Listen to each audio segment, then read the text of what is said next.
अस्सलाम वालेकुम dear students. जैसा कि आप सबको पता है कि केमिस्ट्री 9th क्लास हो या फर्स्ट ईयर हो, बुक्स चेंज हो गई हैं और ये चेंज जो है ये गुड है, ये होना चाहिए था क्योंकि ओल्ड बुक्स ओल्ड कोर्स पढ़ के ना काफ़ी चीज़ें जो है वो मिस हो गई थी। तो चैप्टर 1 केमिस्ट्री 9th क्लास का ये इसके एमसीक्यूज़ काफ़ी जगहों पर देखें कि मिस्टेक लगी हुई हैं। इवन कि ये जो आपके हमदर्द की न्यू बुक का ये की बुक, इसमें भी काफ़ी मिस्टेक्स हैं। तो आज हम इस वीडियो में आपको इसके एमसीक्यूज़ समझाएंगे और इनके आंसर लगाएंगे। तो सबसे पहला एमसीक्यूज़ हमारा है कि matter is present in neon science the state of. तो ये कहता है कि जो चीज़ें जिन चीज़ों के अंदर नियॉन मौजूद होती है तो उस स्टेट को क्या कहते हैं, तो वो हमारे पास होती है प्लाज्मा स्टेट। प्लाज्मा स्टेट क्योंकि इसके अंदर डिफरेंट आइंस होते हैं, तो आयनिक स्टेट जो होती है वो हमारी प्लाज्मा स्टेट होती है और ये मुख्तलिफ गैसेस की फॉर्म में होती है ये। तो इसका आंसर जो है वो बी है। Hazards of effect of shopping bags are studied in. अब ये जितने भी आपके जो पॉलीथीन के बैग्स होते हैं, शापर होते हैं, उसका नुकसान जो है वो किस केमिस्ट्री की ब्रांच के अंदर हम स्टडी करते हैं, तो वो ये है इन्वायरमेंटल केमिस्ट्री। क्योंकि ये इसका इफेक्ट डायरेक्ट इन्वायरमेंट पर पड़ता है, तो इसलिए हम इसको environmental chemistry.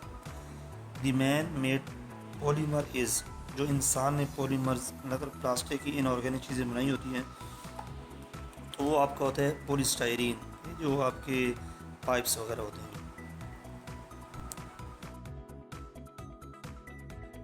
Ji, which liquid among the following is a colloidal solution.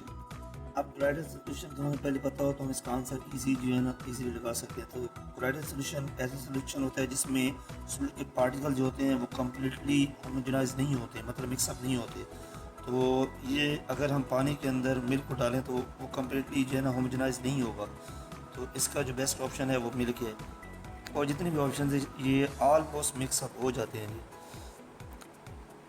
Number 6, which of the following is a heterogeneous mixture. Heterogeneous mixture एक ऐसा मिक्सचर होता है जो जिसके पार्टिकल्स जो हैं समझ लें कि ये भी होमोजेनाइज नहीं होते, मिक्सअप नहीं होते। तो कंक्रीट जो है, कंक्रीट मिक्सचर जो होते हैं वो बिल्कुल पार्टिकल्स अलग होते हैं। अब मैं इसकी एग्जांपल यूँ दूंगा कि अगर आप एक रॉक लें, रॉक तो उसको वाटर के अंदर डालें तो वो जस्ट हेट्रोजीनियस ही रहेगा। इस तरह ये हॉट चॉकलेट है, ये आलमोस्ट जो है ना डिज़ोल्व हो जाता है, होमोजेनाइज हो जाता है। ये जितने भी कैल्शियम है या पोटाशियम नाइट्रेटिन वाटर, मतलब ये तीनों जितने भी हैं ये होमोजेनाइज हो जाते हैं। तो यहाँ से हमारा जो आंसर करेक्ट है वो कंक्रीट मिक्सचर है। A statement of matter whose properties are between those of liquid and crystalline solid. हाँ जी, दो हमारे पास जो है ना इसमें स्टेट्स दी गई हैं। एक हमारे पास है लिक्विड और एक हमारे पास है क्रिस्टलाइन सॉलिड। मतलब क्रिस्टलाइन सॉलिड ऐसे होते हैं जिनकी प्रॉपर शेप हो, तो उसको हम कहते हैं सुपर क्रिटिकल फ्लूइड। इनका टेम्परेचर हाई होता है तो इसलिए हम इनको सुपर क्रिटिकल फ्लूइड कहते हैं जी। ये ज़्यादातर कार्बन के अंदर शामिल होता है हमारे पास जी। नेक्स्ट हमारे पास देखें जी, when the tiny visible particle of a substance are dispersed through a medium, the mixture is named as, हाँ जी, सस्पेंशन। सस्पेंशन एक ऐसा मिक्सचर होता है जिसमें छोटे छोटे पार्टिकल जो है वो इजीली डिस्पर्स भी हो जाते हैं और आप उनको आसानी से देख भी सकते हैं। तो वो हमारे पास होता है सस्पेंशन। तो करेक्ट आंसर इज सस्पेंशन। और जितने भी पार्टिकल्स हैं वो इजीली विजुलाइज नहीं कर सकते आप। A solution of KClO3 has a solubility of about 13.2 gram per 100 centimeter cube at a 40 degree centigrade. How it is solubility will be affected if you decrease the temperature. अब वो कहते हैं कि KClO3 आपका इसके अंदर जो है ना 13.2 ग्राम पानी के अंदर आप इसको सॉलिबिलिटी इसका मिक्सअप बनाते हैं। टेम्परेचर उसका 40 डिग्री है तो आप उसको लेस कर देते हैं, तो इसका इफ़ेक्ट क्या पड़ेगा सॉलिबिलिटी कर्व के ऊपर। तो सॉलिबिलिटी विल इंक्रीज़, क्योंकि हमारे पास सॉलिड जितने भी होते हैं या लिक्विड होते हैं या गैशियस या गैसेस होती हैं, सॉलिबिलिटी का उनके ऊपर इफ़ेक्ट पड़ता है जी। तो चूँकि गैसेस की सॉलिबिलिटी डिक्रीज़ होती है और सॉलिड की इंक्रीज़ होती है, तो KClO3 चूँकि सॉलिडिफाइड है, सॉलिड नहीं सॉलिडिफाइड है, तो इसलिए इसका कारक जो है या सॉलिबिलिटी इसकी जो है इंक्रीज़ हो गई है।